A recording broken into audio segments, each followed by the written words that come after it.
Fate decided.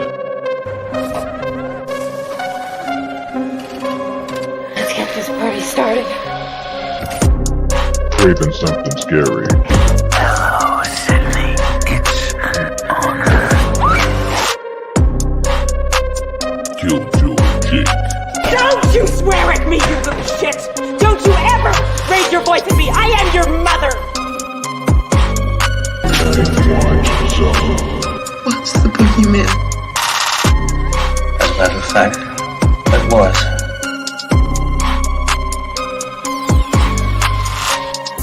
The collective has spoken.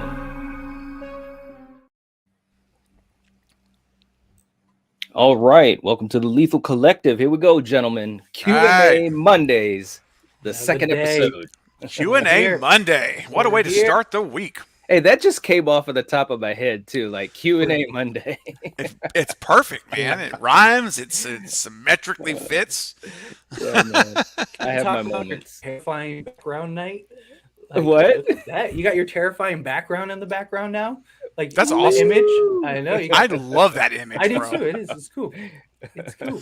And should we say right up front, excuse me, that we're missing someone today again. We're still on the fence about this whole Jake character. No, I'm not going to do that again. We already been down that road. We've been down that road. We won't do it again. But yes, you guys all see we are down one of our four for the collective, but Jake will be back next week. He's taking care of some stuff that needs to get taken care of, so we'll miss him today. But he's coming back on Friday, so don't worry. Yes, absolutely. He's stuck with us now. Well, and that's the thing too. I mean, with these Monday Q&As, we wanted to get this out for everyone as soon as possible. So we're all still trying to work our schedules around it. And like we've said, there's going to be probably several occasions where all of us will miss one at some point or something like. You know what I mean? It's inevitable. Yeah, we all have life and just things going on. So of course, yeah. But we're here, the three of us here, the three amigos today. The three amigos. Which, by the way, was a great movie in 1986. If you guys haven't seen it, Steve Martin, Martin Short, Chevy Chase, a vastly underrated movie, I think, in my book. So yes, the three amigos. The three amigos. Yes, that's right. I remember their little dance scene in the saloon. Yes. What's up, Buttercup? Joy Jake is visiting a hospital. Jake's in the hospital. Well, we weren't going to reveal that, but now that you mention it, right? He's on a hospital tour. He's visiting every hospital in the U.S. What's up, Wayne? So, what questions you got for us? Like I said, today is the day that's all about the chat. Fridays are usually us. We're just letting and venting our thoughts and weeks and so on and so forth on Fridays. But today is all about you. So we want your questions. We want to hear your thoughts. Keith has one saying, did you all read the article about Universal saying Halloween Ends is it? They are finished with the franchise. I did hear that. Yeah, so go ahead. I'll finish up after you, Fate. Yeah, no, I was just going to say, I did hear that too, but Halloween's never done. Somebody else is gonna play. This might be it for the John Carpenter story or line or whatever. But sooner or later, I mean, we might get a hiatus or something. But eventually they're gonna bring it back. I mean, that's too much of a moneymaker. So it'll worst case scenario. What'll happen is it'll change hands. They'll buy the rights to it for $1 billion, and everyone, and then they'll run away with the franchise. It's never going anywhere. Well, the thing of it too is that it did have a break before it came back with 2018.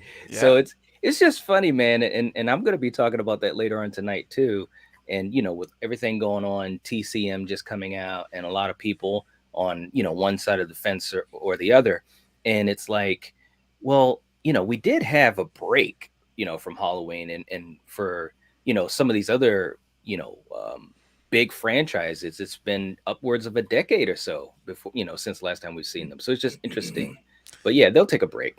They'll take a break. Yeah, I agree 100% with what you guys said. I actually am doing making a video tonight after this is over. I've I'm halfway done with it essentially right now, and I'm going to post it either late tonight or it'll be first thing in the morning. But it's on that very topic, and I've got some quotes from John Carpenter. I've got quotes from Jason Blum.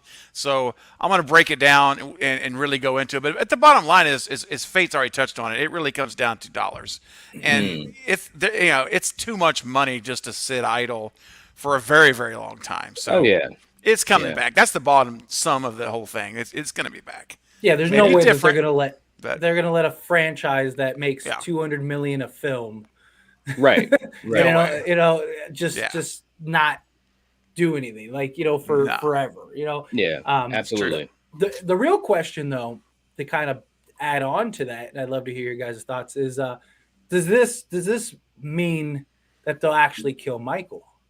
What are your thoughts, Knight? Well, I've kind of talked a little bit about that, Stephen. We talked about that on your channel. I've talked about it on mine, and I'm sure it'll be talked about as we get closer and closer. I have a feeling, if I'm going based off of what Jamie Lee Curtis said, okay, which could have been a misdirect, so I'm just going to put that out there. She said that we're going to be upset, with this movie. Something tells me that maybe Michael isn't going to die, or maybe it's not going to be definitive. It might be left up in the air, and she's going to die, And I think for me, even as a fan of the franchise, that would be pretty upsetting to me. It's like, what? We just went through these three movies, and this is the arc for Laurie Strode.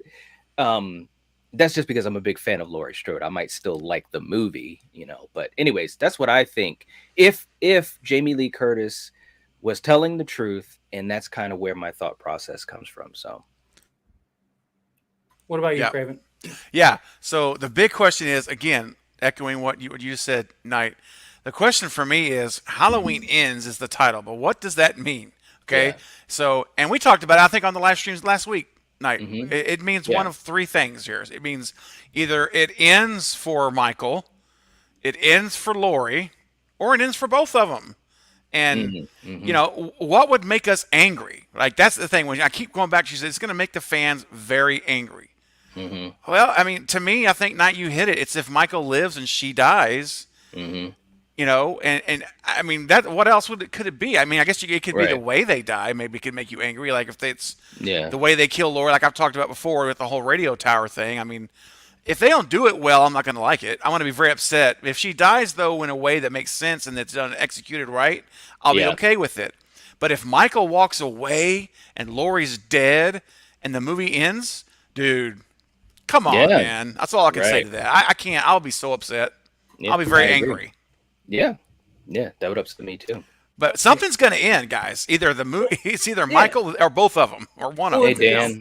Like you guys said, it depends on what ends means. Like did they title it Halloween Ends because it's the end of the franchise, like they want it to be?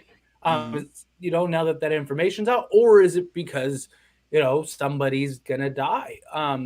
In the same breath, could it also be that it's called that the reason Jamie has said that people are going to be upset is it because maybe there is a definitive death to Michael? Because I think that would upset a lot of people too.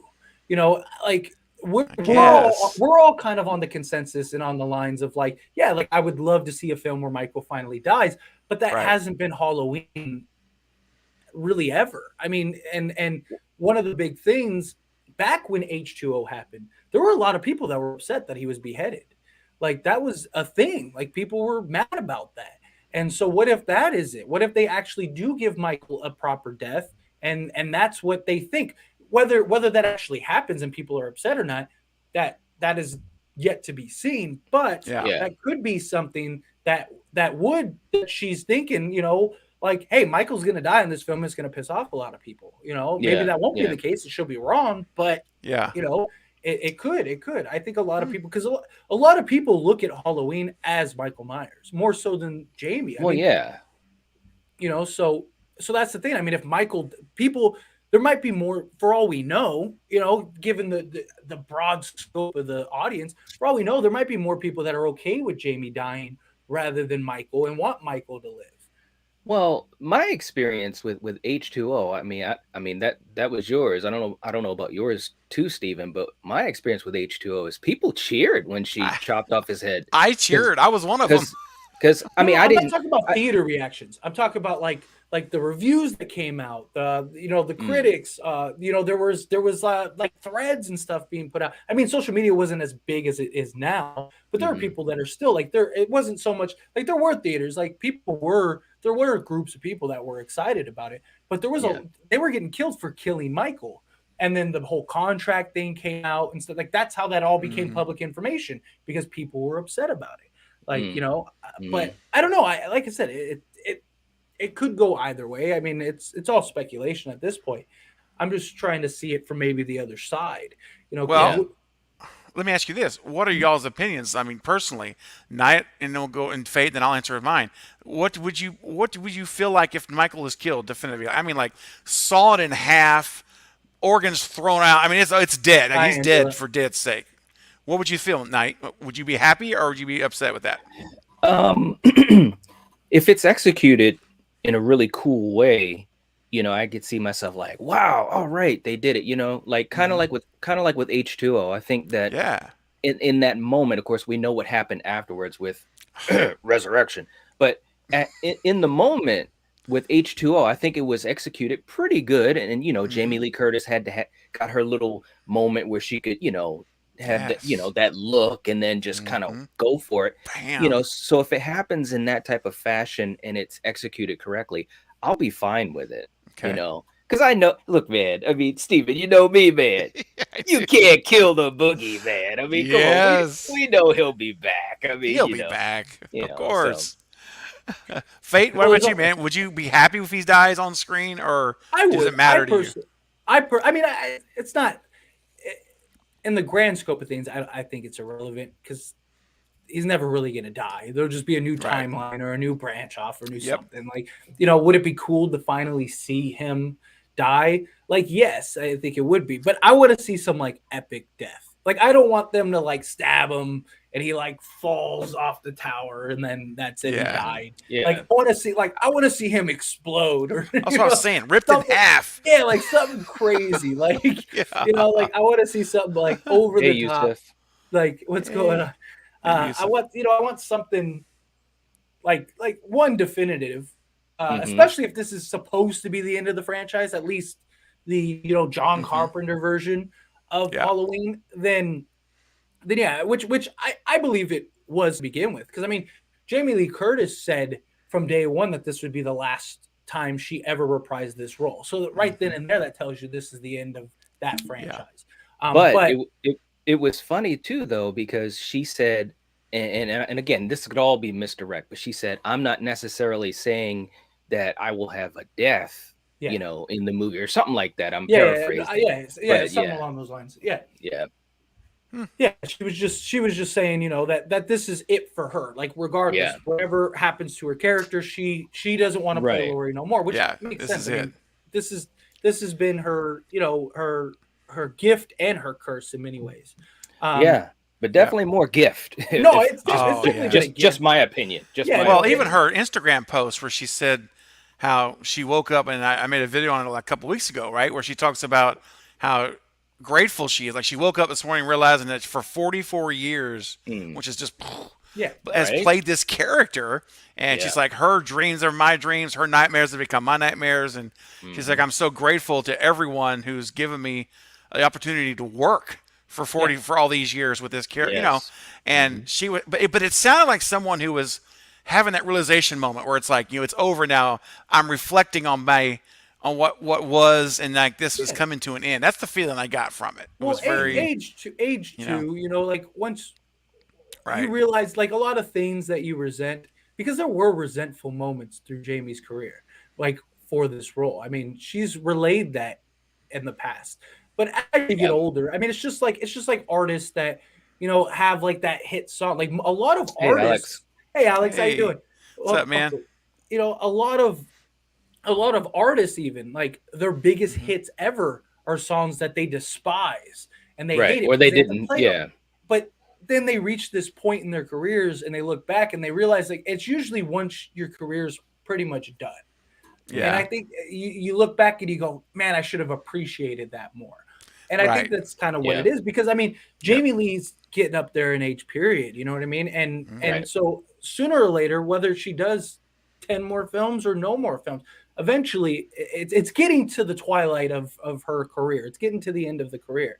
And so I think that's what it is. I think a lot of it is she's looking back, reflecting, going, God, like, you know, I became this icon in many ways. Like, I had this amazing career. I mean, think of all the celebrities that people thought would be around forever, and they fizzled out, you know, 10 years later, whatever the case may be, you know, that were in huge blockbusters, you know, not even horror. I mean, it's big blockbusters, and just, that was it. Like, you know, everyone thinks that, like, oh, I got this role, my career's taken off, and it doesn't.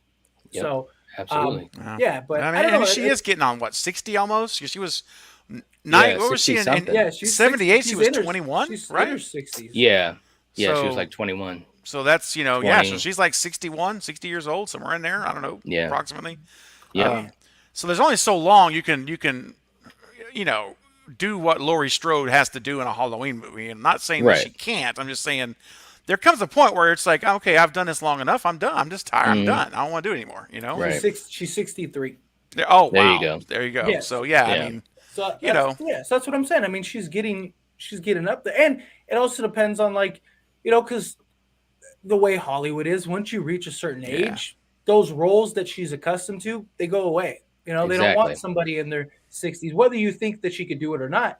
It's just how Hollywood is, you know. So you're saying she can't be in True Lies anymore? The sequel? Yeah, exactly. That was a fun time. That was a time right there. Literally. I mean, you know, she's not going to be able to be the action star or the, you know, or the final girl character anymore, you know. Can I say something too, just to piggyback off of that? When I saw that scene, you know the scene I'm talking about. Oh, I know the scene. I was like, wow, Jamie. I mean, and not that I had never right, you know, seen that type of side of her or knew that she was so sultry, but it was like right there in front of your face. There's no literally. And it's so weird because she always was this innocent, naive type. You know, you think of her as Laurie Strode in '78, as I do. Yes. And you know, in Terror Train, and this, you know, this very young, naive, very innocent type. And when that scene came on, I was like, oh, this is a whole new side of Jamie Lee. I've not I've ever seen this before. Look at Randy and Scream. She didn't right? say legit, so she went legit. She went legit. He was right. He was like, and this wasn't Trading Spaces. This was a whole other level. Yeah. This was very intentional. But then once she went legit, then it became easier to do that, you know. But all right, man. Wes has a question. Just to get, because we got a whole bunch of questions here too. It's saying, how did everyone think of the new TCM? I thought it was good until the bus scene. Then it got way too much and out of hand. But I want your thoughts. Ooh. Okay. I'll start. I loved the bus scene, man, and I think the reason that I loved it, well, one, going into this movie, I had super low expectations. I was cautious. I was nervous. So as the movie was going on, I was like, wow, this is actually not bad. And when you got to the bus scene, I was just so happy to see practical effects, the gore, and no CGI blood or anything like they had in which one? Texas Chainsaw 3D. Yeah.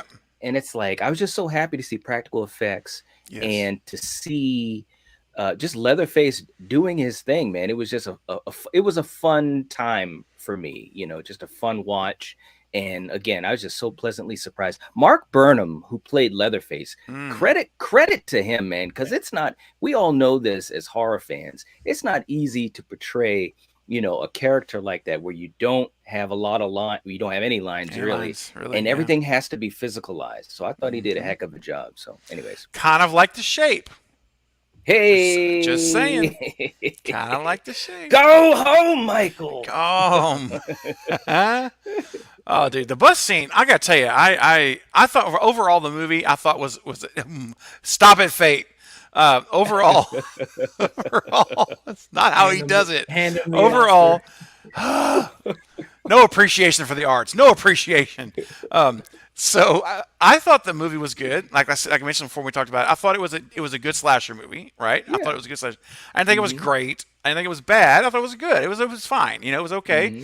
It had great kills. That was the best part for me, was the kills. And I did like the sisters. And you know, they were a little annoying at first, but for me, but I began to grow on them, or they grew on me. I don't know which, but I started liking them a lot more as it developed. And so, and I loved Burnham, right? Mike Burnham, Mark Burnham. Yeah, Mark. He was great too. I thought that was, overall, I was impressed. It was much better than I thought, guys. Right? I thought it was going to be a dumpster dive here. That's what I thought. And the fact that I could even call it good after all the mess it went through with this movie to get out, I think it's pretty impressive. And the bus scene is epic. I mean, just put that on an infinite loop. That is epic slasher material, man. That's all Halloween. And when he cuts the chick in half, here we go, out the window when she cuts her in half. I mean, what a way to end it. What a way to end it, though. Seriously, you know, how do you end a scene that's complete insanity and carnage? You end up by cutting this girl in half and letting her entrails fall off the window as he's standing there with his chainsaw. Right. Anyway, whoever choreographed that, wrote that scene, I thought it was brilliant. I loved it. So I love that scene. Mm-hmm. Yeah. I'm just glad that this corrected a lot of the issues in Halloween, because this was Halloween 2.0. Oh man, here we go. I actually have a video coming out. I'm going to be so ready for you on Friday. You wait. Oh, just wait till you see. Just wait till you see my video at 4:00. I have a video coming out at 4 p.m. The title of the video is Halloween Chainsaw Massacre, because that's what this was. It actually isn't making. It's actually making more fun of Texas Chainsaw Massacre than Halloween, because it was a carbon copy. There were direct lines. Oh yeah. Like, I mean, scenes, moments, just everything. But anyway, as far as the film itself, like I said, I really enjoyed like 3/4 of the movie. I thought after the bus scene, it really started to fall off a cliff. Halloween Massacre ends tonight. Evil dies tonight for the 12th day. He even went home like Michael. I mean, it's exactly so much stuff. Like it was like this, but overall, I thought it's one of the better films in the franchise, which, I mean, it doesn't really say a lot given the type of films we've gotten in the franchise, but exactly. I do, and I really am curious to see, because we're gonna get a sequel. I mean, this movie did well. It was trending on Netflix, so they're gonna make another one.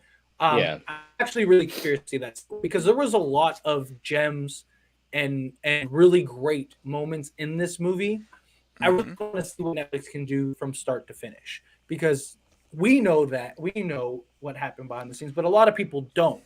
And it was just a huge mess. I mean, this fell in Netflix's lap. You know, they weren't the one. This was supposed to be a theatrical release movie. It was being worked, and then the directors, the writers, everybody got fired, and it just became this mess. And Netflix just kind of just fell in their lap, and they had to piece it together. We don't even know how much was already filmed. You know, for all we know, the third act could have, because a lot of films start back to front. So it very well could have been that the third act wasn't even Netflix that made that, and they just kind of made this movie to fit the third act. And so, I mean, we'll probably never really know that, but I'm curious to see how a new installment will do, and if it will be better, because I really think that this had potential. I think this could have, like I said, you had to be locked in and engaged for 3/4 of this movie, and then you just went a hard left, and so, but ultimately I enjoyed it. I thought it was good, not great.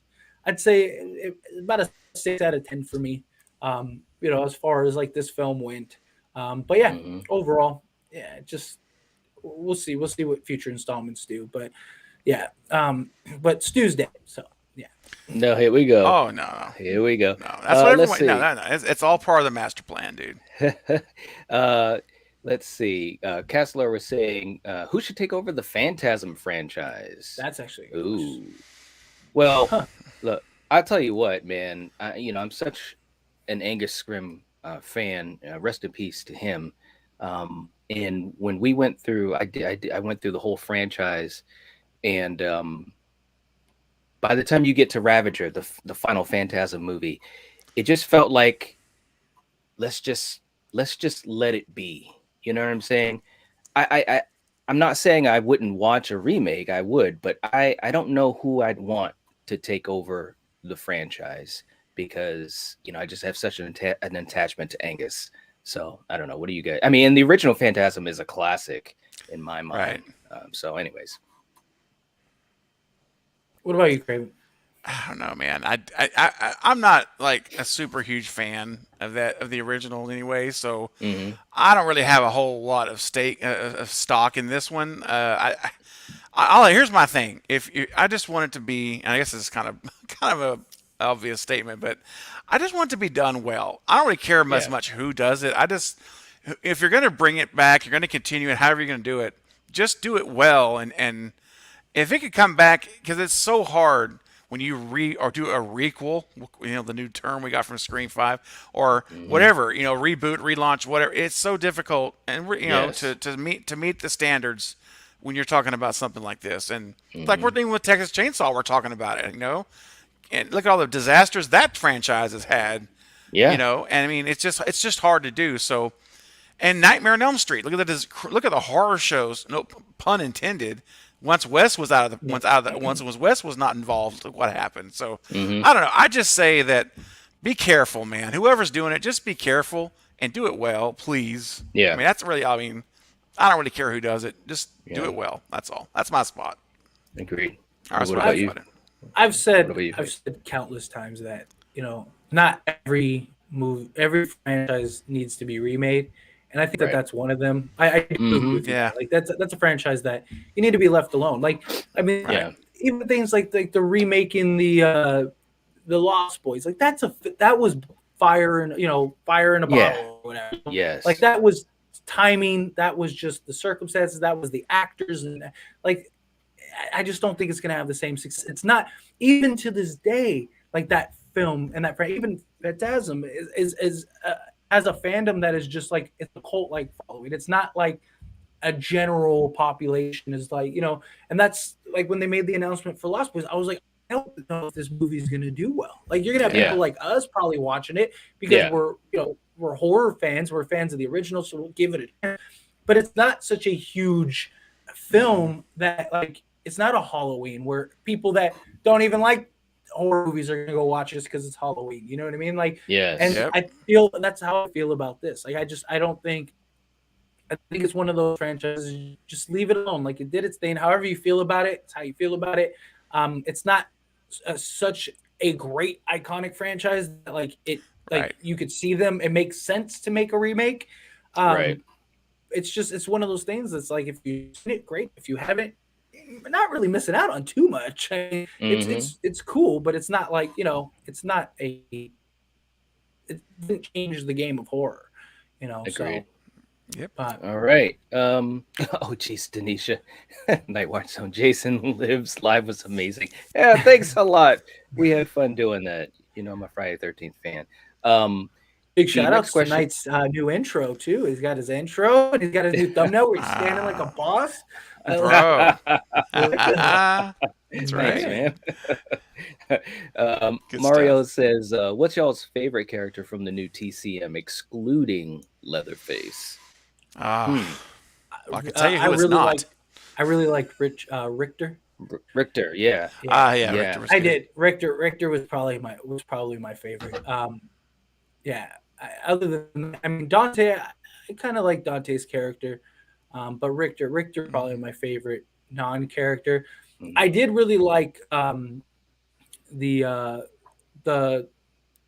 mother, the orphanage owner. I did like her character, and like once you really realize like how she really is, like and once that hits in, especially in that the police van scene, like that, like really, like I was like, wow, she's great. But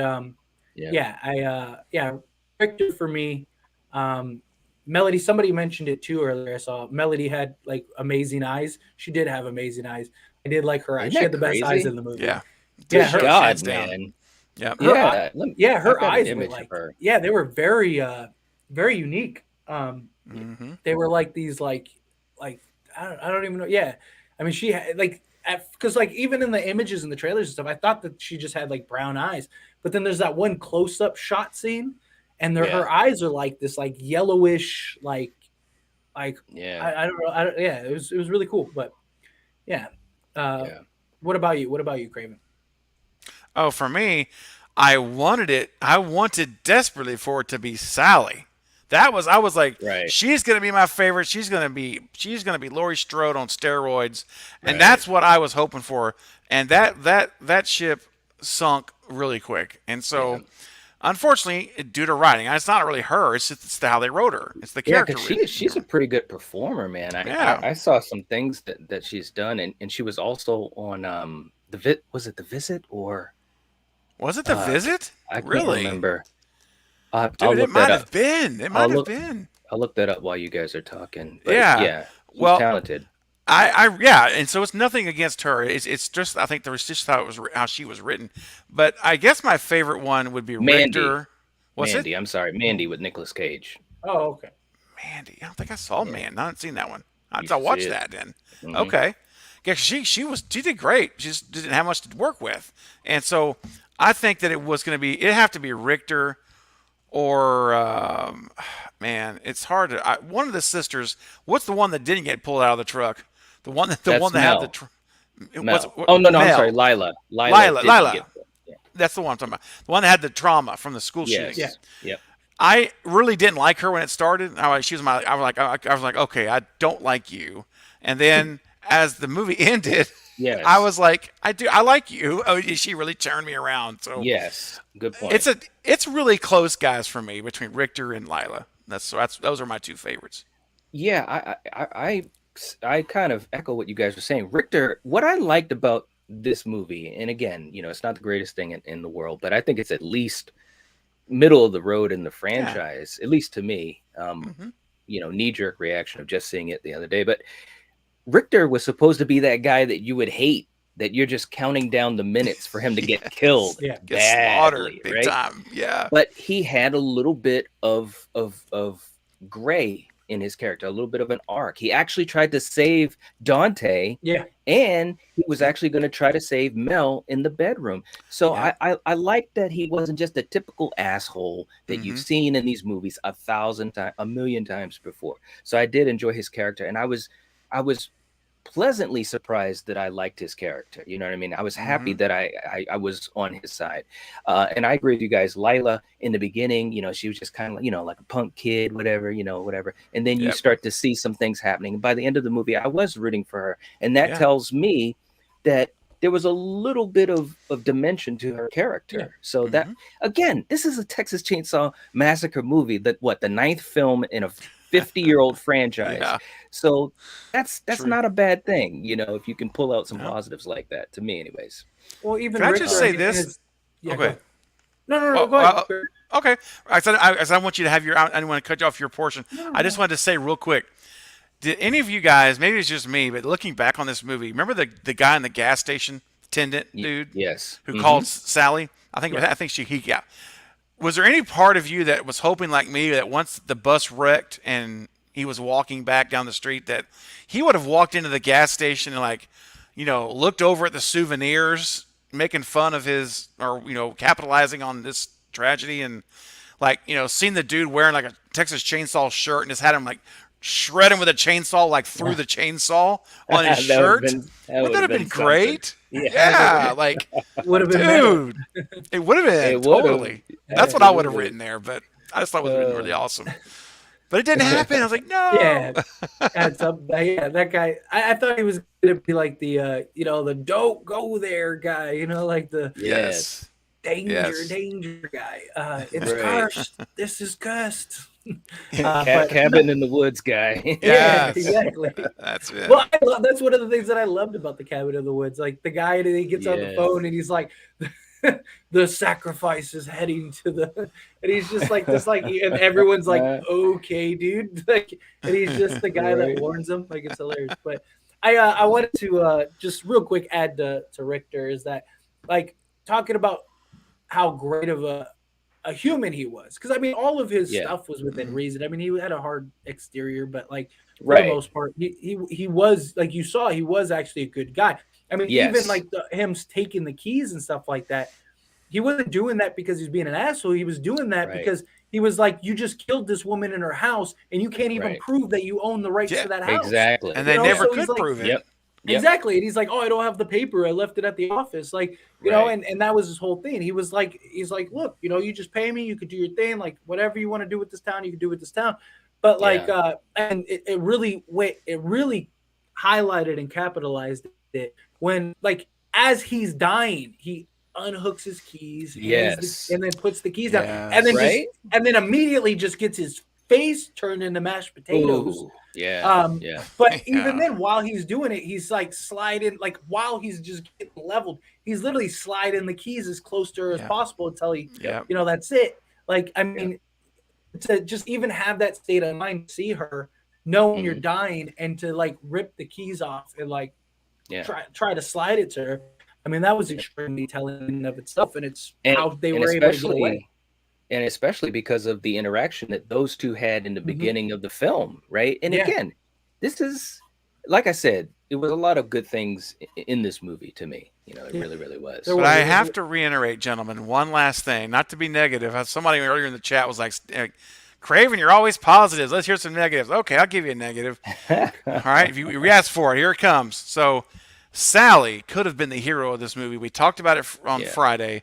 She had the gun. The dude's sitting down, doesn't even have his chainsaw in his hands. Carrie. All she had to do, hey, Carrie, all she has to do is walk over there and unload that pump shotgun on his head and just, and it's over. Of course, and of course the movie's over too soon, but that's, it could have been done, but because really, so you can really blame a lot of this on Sally. Because she let him live in that room. She could have killed him right then, and no one else would have been killed. So that's my negative for you. Sally didn't need to be in this movie at all. She didn't. No, she didn't. She didn't. You could really cut her and all her scenes, and it would have been the exact same movie. She had no significance at all in any manner. No, sadly. Other than Dot. Like, that was it. Could have been amazing, though. They could have made her a kick, what character, but they didn't. Really shame. Absolutely. Absolutely. Alex's question or comment where it says, Texas Chainsaw Massacre is supposed to be original, and I think it missed original. I mean, it had original moments. I mean, like I do agree with that to a degree. Like it was supposed to be kind of original, but I like I said, it was one of the better installments in the franchise. But given like what it has to work with, it's not saying much because there've been some terrible films in this franchise. But I think a lot of the lack of the film was the behind the scenes stuff. Because again, Netflix, this wasn't a Netflix movie. Like, this was another movie that another studio, directors, everything were putting on. And then Netflix just got it because it all fell apart. So they were just there to pick up the pieces and get this movie out. So I definitely think for what we got, given what happened behind the scenes, I thought this was incredible. I mean, seriously, I mean, this was absolutely incredible. I mean, when you think of it like that, absolutely. All of my negatives immediately go when you know what happened behind the scenes. But from just a critical standpoint of like, talking about the film, what our thoughts, I agree. It does lack some originality. But I thought it all tied in really well. I thought the story and the connections and the character they did an excellent job establishing the characters immediately, which is what a lot of films, especially in modern times, really lack. And I mean, from the jump, they established what these characters are. These rich, snobby kids, and then you have a sister that had a traumatic past, and then you have the girlfriend that's just kind of along for the ride. Like, it's just like that was the whole thing. So literally. Yeah, man, when she got killed, I was like, rode along. I don't even think they mentioned her name once. Her name's Ruth, by the way. Yeah. Her name is Ruth. But I don't think Whoa. they mentioned her name once in that entire movie. It was You know always what? introduced as Dante's girlfriend. Yeah. I could never understand. I'm like, go ride with her to the hospital. She's not. Why? You are a total stranger. Yeah. You don't have. Exactly. You're not family. You're not even a friend. Right. I'm I like, was why are gonna- you sending this woman to the hospital with this woman? I just made no sense at all. It made no sense to me either. Because Yeah. even No. if you wanted to do it at an act of kindness, as soon as you got to the hospital, you're just waiting outside. You're stuck No there. one's Yeah, gonna you want to can't. talk to you. No one's gonna want to. No. And it's not like you stabbed her or killed. Like if she had a heart attack, it has. You're not gonna go to jail Right. for that. Like so, you Mhm. don't need to explain anything. You don't need to do anything. You know what I mean? Nothing. Like Yeah. yeah, that made no sense. It was like that whole was establishment pointless. was like, yeah, the whole establishment was like, okay, like, Yeah. I'd have been Do like, you yeah, guys I mean, do you guys think that it should have been more gritty and dark like the original? I liked how they went about the film. I just, like I said, I just think that the story just went off the rails a little bit. Like, I think if they would have stayed consistent going into the third act, I think this, Mhm. you could argue this would have been the best film ever. Like, I mean, not to the original, but I mean, since then, because it Mhm. was really well done until we got Later, to Keith. the third act. See you, Let's Keith. go to- see you later, Keith. Yeah, but once we got to the third act, then it kind of became this like just something else. They just turned it into a different movie entirely. And I thought the pacing, Yeah. I thought everything was really great. Mhm. And yeah, but I do agree that whole incident was irrelevant. And like as Yeah. much as like everyone was so dramatic and they were all trying to make it seem like Dante was just being an a-hole. But like he Mhm. had the proper response. He's like, wow, like what? Like she died, that sucks. Like, you know, Mhm. and then it was like, and then she's like, that's it? Like, what? I Right. don't know this. Like, what do you want me? Right. You know, and like they were trying to make it seem like he was just being this blatant a-hole, but he was the only one that had the logical response. Like he was upset Mhm. about it. He was like, damn, that sucks. But like she wasn't supposed to be here for one. We had to get rid of her regardless. What were we supposed to do? Leave her there forever? Like, you know, if we buy the town, we're responsible for her. Like he had all the right responses, but he didn't Yeah. know the woman. Like, you know, but Yeah. they were trying to make it seem like he was just this heartless a-hole. And I was just like, he's the only one being logical right now. like this is He's yeah, about it's he's nuts. about business. Yeah, he's like, yeah, that sucks. But we got a whole team of people here. I'm just like, yeah, but Oh my anyway. gosh. Lolo Yeah. saying, after all the horror movie delays that plagued 2020, I'm just appreciative that the movies are seeing the light of day. Not many complaints from me unless it's complete trash. That's an I excellent point. second that. Yeah. That I is- that's second an that, excellent man. Yeah. Absolutely. I definitely do. Yep, absolutely. Let's see. We got another question here. Alex is saying, did you guys see the Haunting of Sharon Tate, and what did you think about it? I have not. Not although seen it. Me I neither. have heard about it. Either. I have not. Yeah, I'll definitely have to check that out. That's definitely something I'll have to put in the queue to check Mhm. out. Yeah. Wayne, Wayne is asking when is Black Phone coming out. It's supposed to be June the 24th. Yep. That's right. Is the last thing that I've heard. Unfortunately, it got pushed back. So, Yeah. what are you gonna do? Gives us something more to look forward to and talk about for a few more months. That's true the enough. positive side. Yeah, Dive into some of that. yeah. Definitely. Will we get a Nightmare on Elm Street movie? Any rumors? What would you guys like to see with it? Who wants to go first on this one? Go ahead, Nate. You look like you're right. you look excited. Look at him. Yeah. He's chomping. Of Yeah, course, yeah. we will get another Nightmare on Elm Street movie. You know why? Because of Michael Audrey Myers and the success that he's having, which is a good thing for fans of these franchises. It is. But I've heard rumors as far as they're trying to get some things going and this and that. Robert Englund, he's always fun and talking. He's talking about how he's still got one more performance left in him that he'd like to do and then hang up the hat. But the one thing I'd like to see with it, to get to the meat of what I wanted to say, I would love to see it go back to that vibe that Wes had in the original movie, Facts. and I know that it's literally impossible to get to that level and obviously surpass it. I know that, but the franchise, when I went through the franchise, it was just it just kept going downhill. And I think it's because there were so many so many issues with what they were doing with Freddy, you know. So, anyways, Yep. I would love to see it get back to a vibe like Wes had in the original.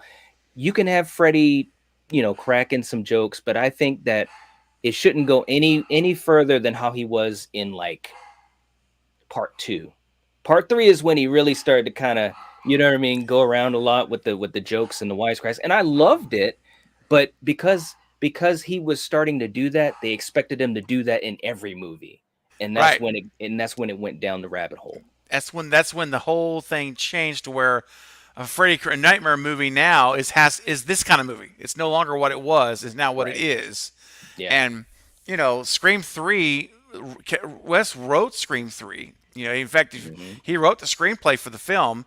They should have brought him in to direct it, but they also did a lot of rewrites on that movie. But the base story of the movie, you know, and you see Nancy back, you know, and that was Wes's idea. That was his whole idea to do that with the Dream Warriors, which is another, you know, I have to bring a little bit of Scream into the conversation here tonight because, you know, the whole Stu, while we're talking about Stu, you know, the whole Stu with the television thing is a total nod, a tip of the hat to Dream Warriors. That's totally, and even Sydney says, not in your in your dreams. Right. It's like, you know, if for Wes Craven fans who go back, they get it. It's an Easter egg. It's a total, you know, that's a Dream Warriors reference because it's all about the television and in your dreams. And anyway, I just had to mention that because I don't hear a lot of people talk about that a lot when they talk about Easter eggs and the Scream. That's not what a lot of people talk about. And I heard some, True. but not a lot. So Very true. just had to mention it real quick. So Yeah. Bye, Chad. see you, See you Chad. later, Chad. Take care, man. Appreciate you being here. What was this question now? I have already This- forgot what we were doing. Just asking, you know, if we'll get another Elm Street movie and what would Oh, you like yeah. to see with it? Yeah. So I'll go real fast. Mine'll be quick. I want to see, and we touched on it before. I want to see James Wan as director, and I want Robert Englund back. I don't care what anybody says. I know he's getting older. Blah blah blah blah blah. Jamie Lee Curtis is 63. I want Robert Englund back as one more time. One more.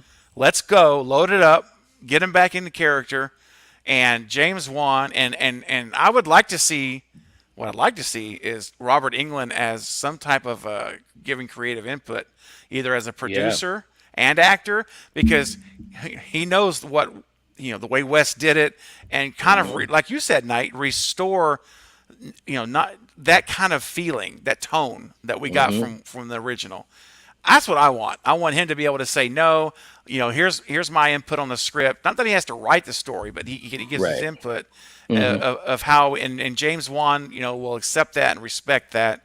I don't know if James Wan is a fan of the Nightmare series, but I know that his type of movies would be a perfect match for him. I would not be surprised if he's a fan, especially of the original, because James Wan is a horror geek.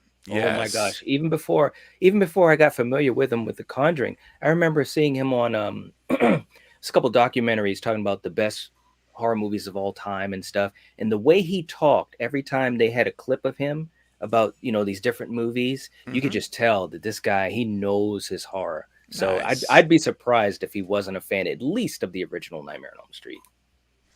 Yep, me too. I'd love it. Absolutely. What about you, Fate? What are your thoughts on Nightmare? I mean, it's just a matter of time. You know, Yeah. sooner or later, I would absolutely love to, you know, I would absolutely love to see, you know, Robert Englund come back. I mean, he has said in the past he would do one more movie. I think that would be arguably the biggest horror movie we've gotten in a long time. But even if he doesn't, I just want, the problem is, like, I don't want them to bring Nightmare back just for the sake of bringing Nightmare back.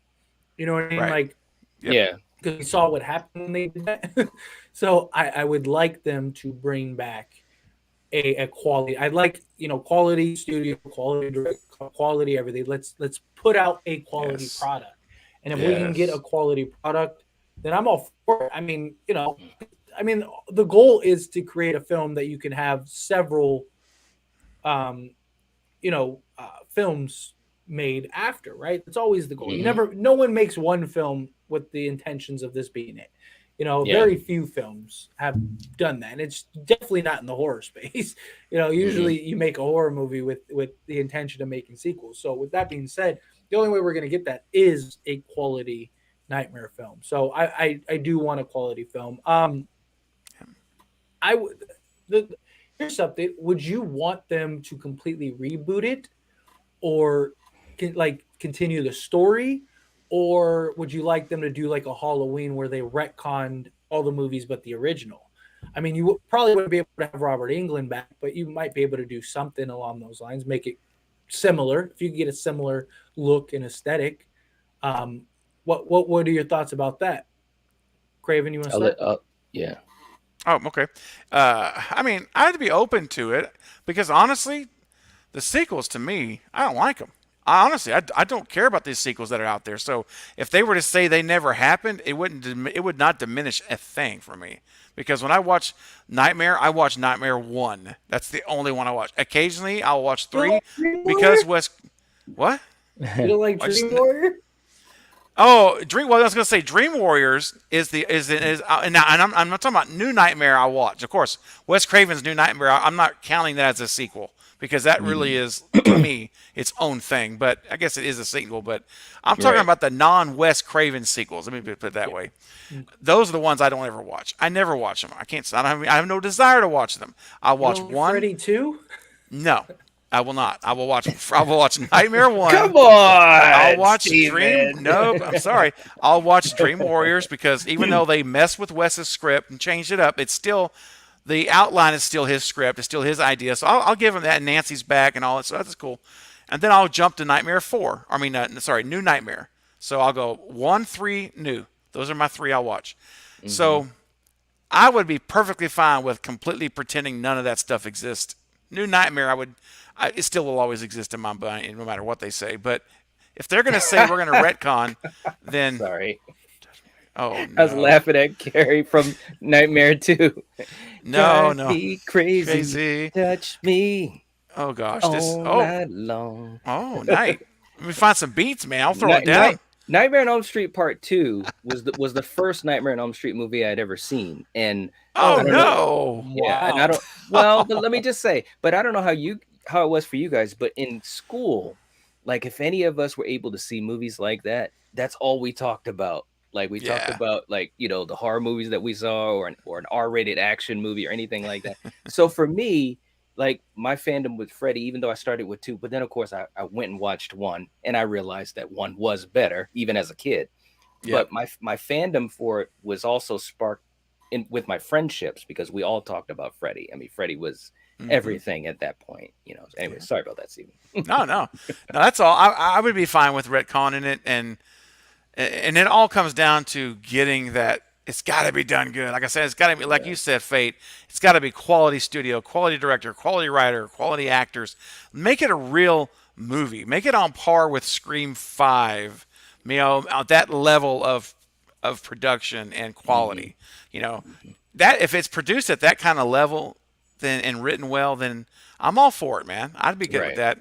But I do want it to feel like Nightmare. I want it to feel like a Wes Craven Nightmare. Not that you're going to replicate 1. You can't. But you can certainly, just like 5 will never be 1. Scream 96. Scream 96 is, we talked about it. It's untouchable. But it captured a lot of the nuances of 1. It captured a lot of the feel of 1. And I watched it recently with, not to... Knight is awesome, man. He can do a lot of... I love to hear his silky smooth voice. Let me tell you, a friend of mine watched Scream 5 for the first time. We talked about it, and he told me that it really, it felt like a Wes Craven movie to him in a lot of ways. That Radio Silence really did capture kind of Wes's way, and I won't turn this into a Scream conversation, but it really, and I thought it was interesting because that was, it was the first time he knew all the movies, he's seen them all, and he was like, man, this really feels a lot like a Wes movie. They did an amazing job in how they did this, and he said if I didn't know any better, I could almost think that this was a Wes Craven film, which I think is what the Radio Silence was trying to do. They were making this as a tribute, and so anyway, we'll see how much 6 varies from 5. I'm really curious now that they've gotten the the weight off their shoulders now, and and that very careful kid gloves with 5. Right. What are we? Will we see a difference or not? We'll have to find out. But anyway, I my hope point so. is, if the new Nightmare can be like that, like Scream 5 is, in terms of relating to the first movie, I would be all for that all day long. Yeah. Yeah, absolutely. Alex was asking, what about the Aliens franchise? Do you think that it will continue or end, and if Sigourney Weaver will ever return? Um, anything is possible. I mean, we've obviously seen that time and time again. So I would never rule out Sigourney Weaver coming back to it. From what I understand, Ridley Scott had another movie that he was trying to get off the ground. I don't know where that's at. I wouldn't mind seeing it just to see them finish that arc that they started with Prometheus. Prometheus and Alien Covenant, both films had issues, but and as a sci-fi fan, as a Ridley Scott fan, there were some enjoyable things in it. I always love stories where you're going to another planet and those types of things. So there were some good elements in those movies. They just didn't hit home. I would have loved to have seen the Neil Blomkamp sequel that was basically going to follow the events of Aliens, where Newt and Ripley and also Hicks, Newt and Hicks didn't die, and I would have loved to have seen what that would have been like, but sadly that did not happen. So how about you guys? Anything that you guys want to add to that? Craven, you want to go first, or you want me to go first? You go first, man. Go ahead. All right, let's do it then. So, Alien franchise, yeah, I would love to. I agree. I would love to see that. Those prequels, Prometheus, and things like that. Those tie-ins, those backstories. I actually, however you felt about those films, I still think that It was interesting to see it all take place. It all explains so much that were always questions. And that's the whole point. So whether they continue that or they make a Alien film, that's a remake or a continuation, it goes back into the remake thing where it's just like, it comes down to quality. I want quality. If Ridley Scott can be a part of it, whatever the case may be. That's another iconic franchise that some classify horror, some don't. Some classify it solely as sci-fi. Regardless, it's an epic franchise. It's a quality film. It's one of the greatest ever. Absolutely. And, Absolutely, and it's just man. And so I mean you're never going to be able to top that, but you could, especially with technology today, special effects and what they can do. Just imagine. I mean, the possibilities are endless now for what they could do with that. I mean, the original. I mean, the funny thing is that if you watch like the digitally remastered Aliens, you can see like the cardboard and stuff from the sets and like all kinds of stuff. If you watch it, like you can see the paint on because it wasn't made for like HD 4K resolution. Right. So like when you can, so like if you ever watch like a modern version of the original Alien, it's actually kind of funny. I agree. So what they were able to achieve with the what they had at their disposal back then, imagine what they could do in today if done correctly and done in a proper manner and done with a proper story and just I would absolutely love that.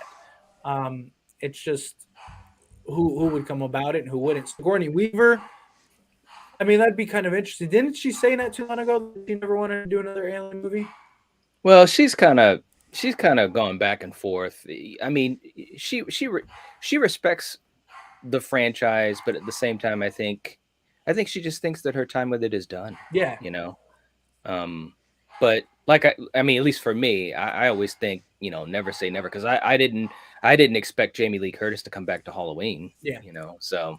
Well, money solves everything. You throw the right. That's true. You know what I mean? Like Sigourney Weaver's sitting at home just chilling, and somebody sends her $50 million check. All of a sudden, you're like, another Alien movie doesn't sound too bad. Yeah, we got a hot take, Steven. I can't believe Craven doesn't like all the Elm Street sequels, yet he believes Halloween Kills is a great movie when it's an absolute incoherent mess. Two words for you, Toronto Get a Freddy. smile on face. Yes. Face. Get up. Two words for you, buddy. Believe it. Believe it. Because it is facts. And this incoherent mess, I mean, yeah, gotta be real careful here. That's No, what that movie's I'll just say that it's a shame that you process the film in that manner, because I think it is a really good movie. So, that's okay. You are entitled to that view, and you hold on to it, man. Don't let anyone change your mind. Just like no one's going to change mine. It's it's all good. So it's all right. It's a beautiful thing. Not everyone has good taste. But yes, believe it. Oh man. Well, Fate, I wasn't going to bring that up about you, but now that you mention it, I mean, I guess we can. I was going to be a gentleman. Gosh. And also another comment about Freddy. I think the best way to revitalize the series is to take a portion of Peter Jackson's screenplay. Freddy is old and disheveled. Yeah, I heard about, and especially when they were trying to get Freddy versus Jason off the ground. They had so many different ideas about Freddy. I mean, they had a lot of ideas even at Dream Warriors, that time period. So it could work. I mean, it's always about execution, right? I mean, if they come up with something that is good and it works and the characters are decent and, obviously the effects and the dialogue, I'm all for it. I'm all for it. Whatever they could come up with that works and has the atmosphere is the biggest thing I'd be really, really looking for. You know what I'm saying? I mean, obviously, if Robert comes back or if they have someone else play Freddy, that's the big thing. But it's got to have the atmosphere. That was one thing that I didn't really like in the remake. I didn't really like the atmosphere, and some of that was character dialogue. Some of it was the horrible CGI and stuff like that. But atmosphere. Yep. I think I'm execution is everything. My only problem is with Freddy is that he's not a Michael. He's not, you know what I mean? He's in the dream world, and he is what essentially people remember him to be. That's kind of the whole premise. So that's my only problem is that unless they're going into a backstory where he's not remembered, so he's kind of in this ether or whatever, then I don't really know how again, I'd have to see it. Visual and execution is everything, but just at first glance, I just don't see that being a very good story plot, because Freddy doesn't. The whole point is Freddy's not supposed to age, right? He's immortal. He's however, the only way to really stop him is he doesn't exist anymore, So I don't know. It's kind of a tricky thing, but it is tricky. I don't know. Execution is everything. Don't you mean it's tricky? Dun, dun, dun, dun, dun. It's been to rock around. That's right on time. It's tricky. Sorry. Tricky. I mean, it was a layup, Fate. You laid it up. I had to bring in the alley oop. I had to bring it in. White chicks ruin that song for me forever. Yes. In a good way. But right. I mean, let's see. Bluck is in the chat and he says, "Do you think they will ever make a good Predator Alien versus Predator movie?" If I'm reading that question right, I think you're saying, will they make a good Predator movie and also maybe an Alien versus Predator movie? I think that for Predator, they've got the new movie Prey coming out. Yeah, that's coming out soon. And I'm really interested. Is that what it's finally called? Prey. Prey. Yeah. That movie's had different titles. Yes, literally. It has. Yes, it has. Yeah. But I'm really interested in it because, the premise is interesting and it seems like it's going to be a more intimate type of movie and stuff like that. So anyways, I'm very curious to see it. But as far as an Alien versus Predator movie, I'm kind of all set. And that's really because AVPR just left such a bad taste in my mouth. They could make a good one. I think the first Alien versus Predator was decent, had a lot of interesting aspects to it. So but yeah, that's my thought on it, guys. What about you guys? Obviously, Prey. We gotta wait to see how that. If that is fantastic, and then there's your answer. So hopefully it is. I would like a good Predator movie again. Alien vs Predator. The second one was terrible. Right. Yeah, they had that. There's been rumors, I know, forever of making a new one, doing something different. I think it's possible to make a quality one. It's just getting the right team behind it, getting the right story behind it. Because I do agree. I thought the first one was well done. I thought the story was well done. I thought overall they did a really good job. Yeah. So I mean, I wouldn't mind even like maybe a. I don't know if I'd want a remake or maybe like another sequel to some degree, if you could tell a believable. I don't care either way, as long as you get a quality story. Like that's what it comes down to. Is like it needs to make sense. You can't just put these two giants together just for the sake of doing it. You need to have a story that fits, and then allow it to be a quality movie. But yeah, I don't know. Craven. Yep. Yeah. So honestly, here are my thoughts on it. I will be interested if it's Alien versus Predator versus Michael versus Freddy versus Jason versus Ghostface, a tournament style, Karate Kid style, the All Valley Karate Championship. All Valley. If it's done like All Valley, that's right, Toronto. That's Stew Train, brother.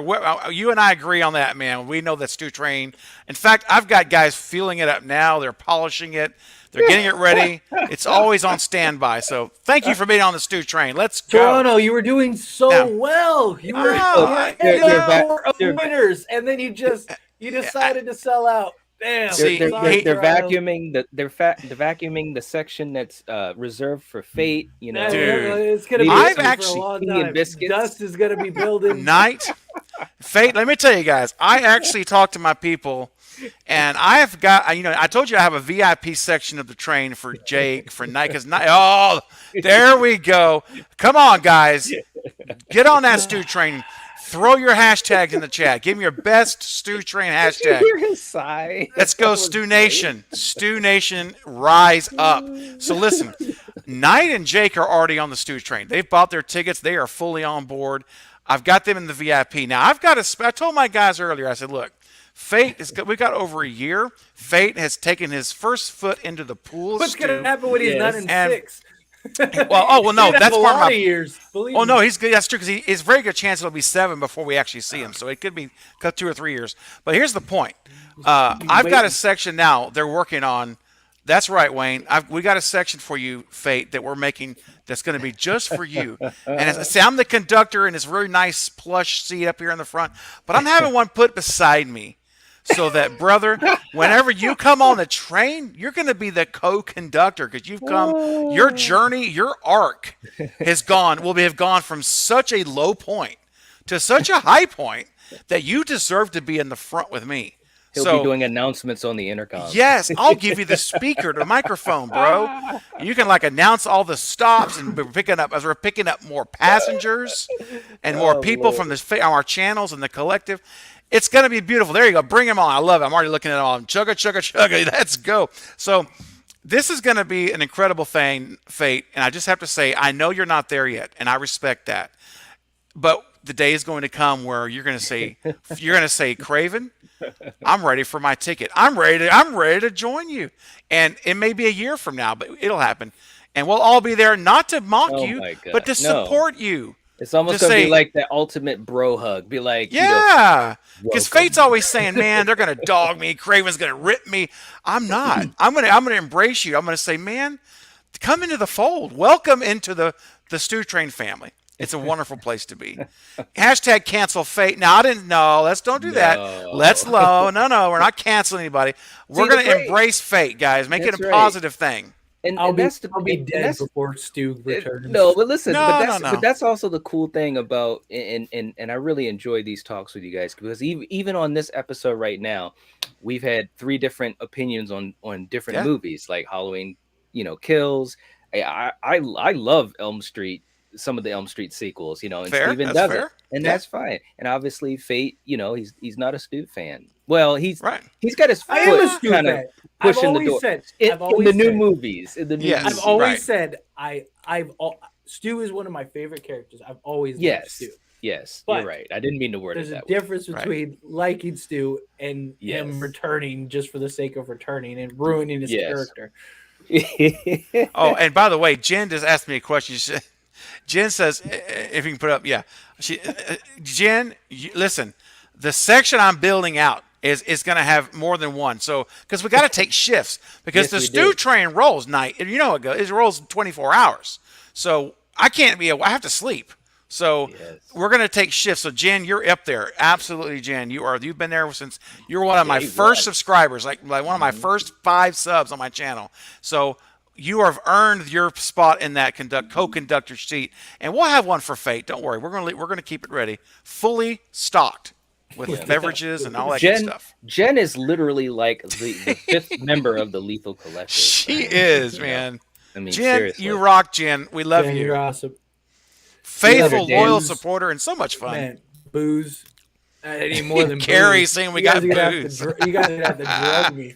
But Carrie's if you gonna, ever- if Carrie's gonna be in anybody- charge of like this the is- music and the Yes. references and, This and is the a cry for activities. help right now. If you ever hear me say Stu trade, I'm coming aboard, blah, blah, blah, it's because these guys have drugged me. Okay? It's coming.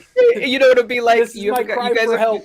You guys ever watched the A-Team back in the day? Oh When yeah, it was I the- used to watch them all. I watched You all remember of how them. they used to have to drug him to get him to go on a plane because he was Yes. really Yeah. afraid? Yes. Dude, wouldn't it be so funny if one day we had an opportunity to go somewhere where there's a friggin' train and like videotape us like doing this just for a fun little like Yeah. sketch video? Right. Oh my god, that'd be hilarious. And Fate's sitting there like, I'm not going on that train. I'm not going to. Someone slips them like, like some coffee or something. yeah. And he's like, yeah, stew train. He's yeah. the mastermind. He's coming back. What are you talking? Like all the truth will come in that he's holding down. He's suppressing it now, but it's okay. Blink We twice if support you need you. help. Help.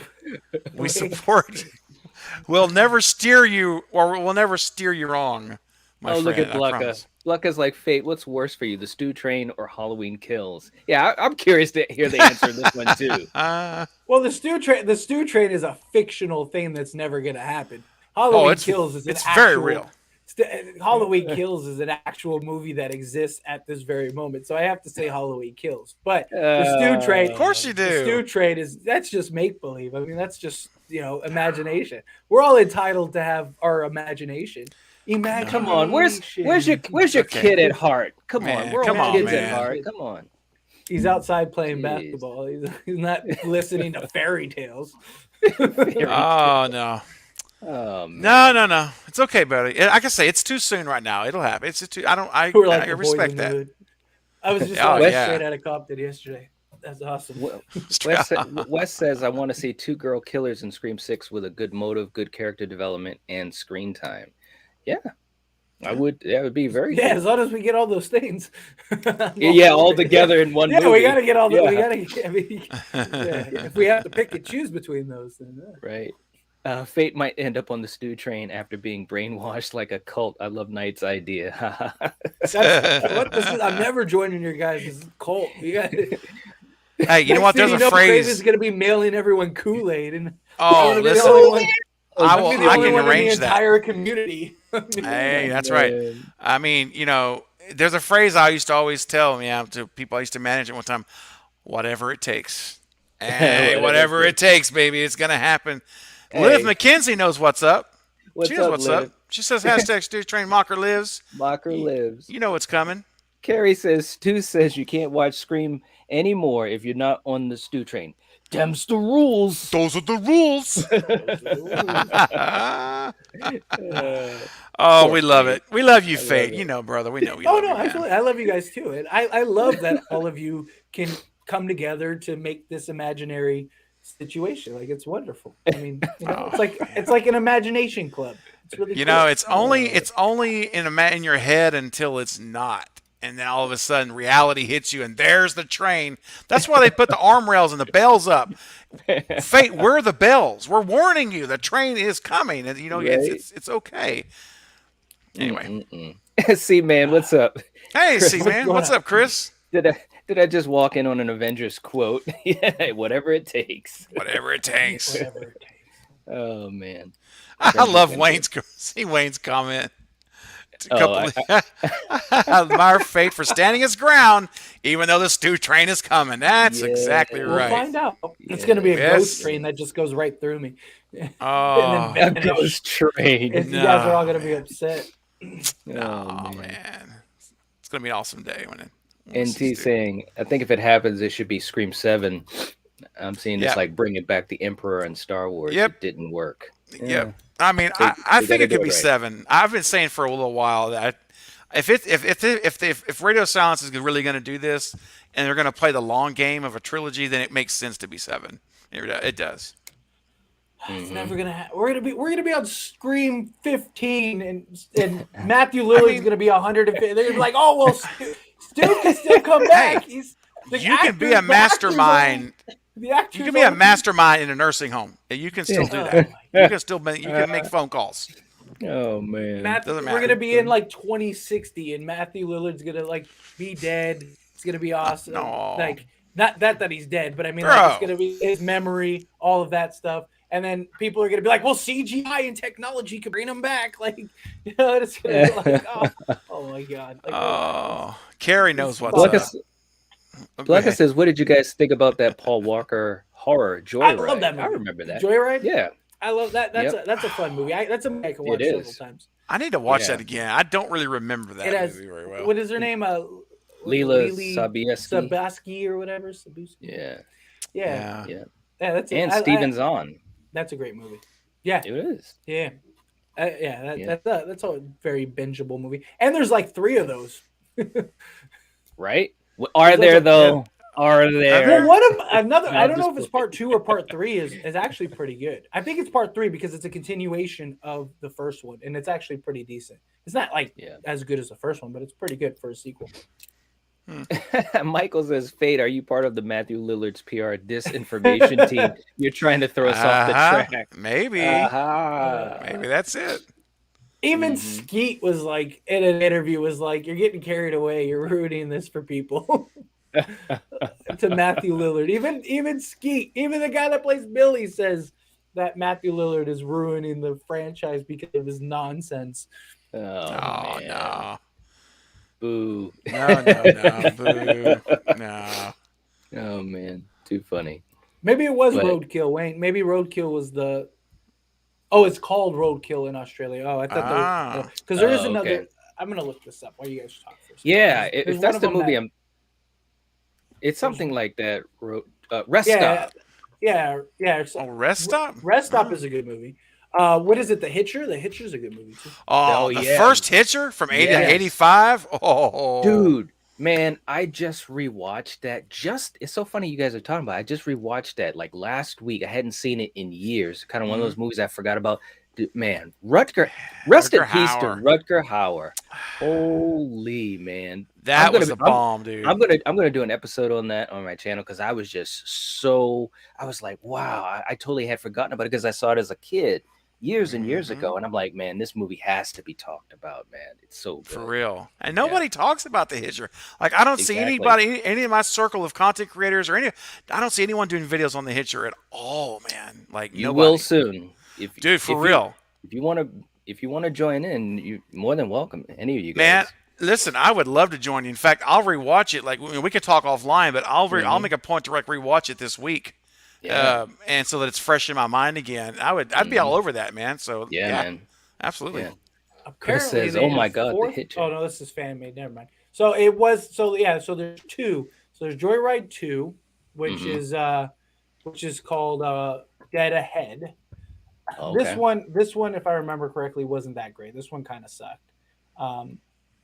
But it did have some notable names in it. But I think it was Joyride 3, which is just called Joyride 3. That one was actually pretty good because that had like Rusty Nail return. everything Wow. like that, and it had some pretty like clever scenes and kills in that one. So it was the third. It was the third one that was. Yeah. So yeah, there's three of them. Nice. Yeah. Steven, you got a question. Do you think for Scream Slashes, that's my preliminary title, they will utilize cancel culture? I hope not, man. But anything's possible. I mean, if they, I just like I know I sound like a broken record, but my thing is this: if you're gonna try to be relevant, quote word everyone likes to throw around, to what the current culture is, I'm fine with that. Like pop culture, like things that are going on in our world today, I'm fine with that. Just don't make it preachy, man. Just make Right. it needs to feel as a organic part of a natural component of the story, and not. I don't want to make it. I hate it when I see something that feels forced.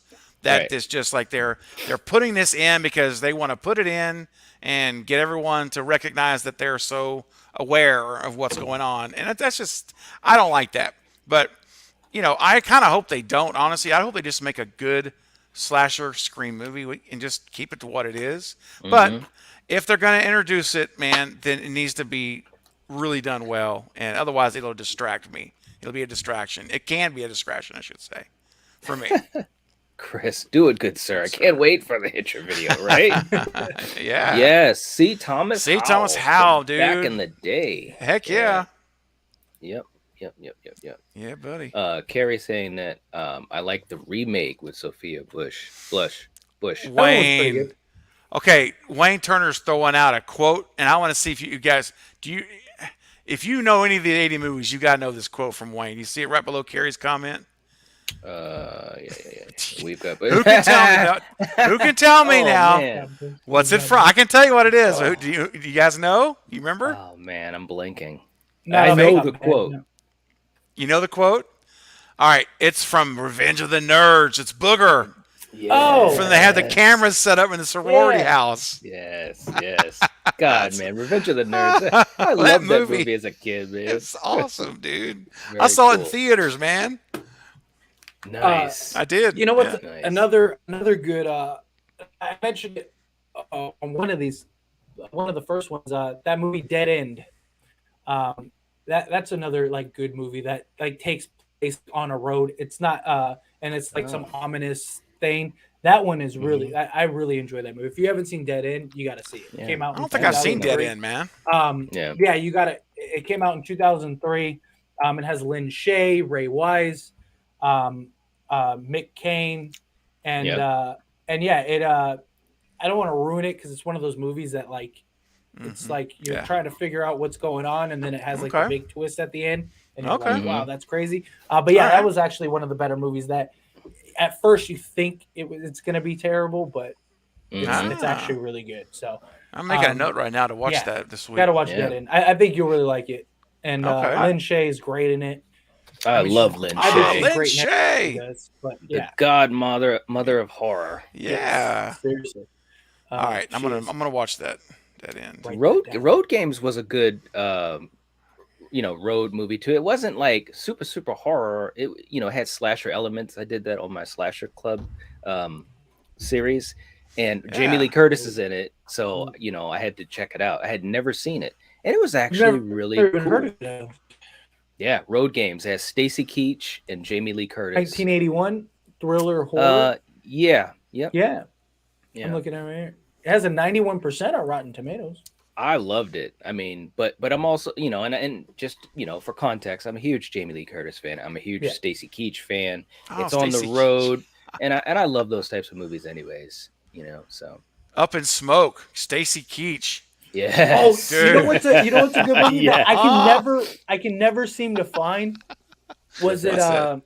it was it Campfire Stories or Campfire Tales, something like that? Where it's like this group of kids, they get in a car wreck. It's an old movie, so I'm gonna ruin it for everybody because I can't remember the exact name.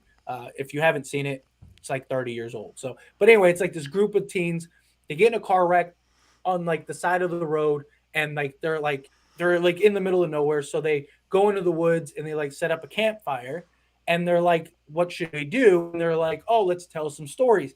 And they do the campfire stories, and it's like all the urban legends, and like, but it like plays out urban legends.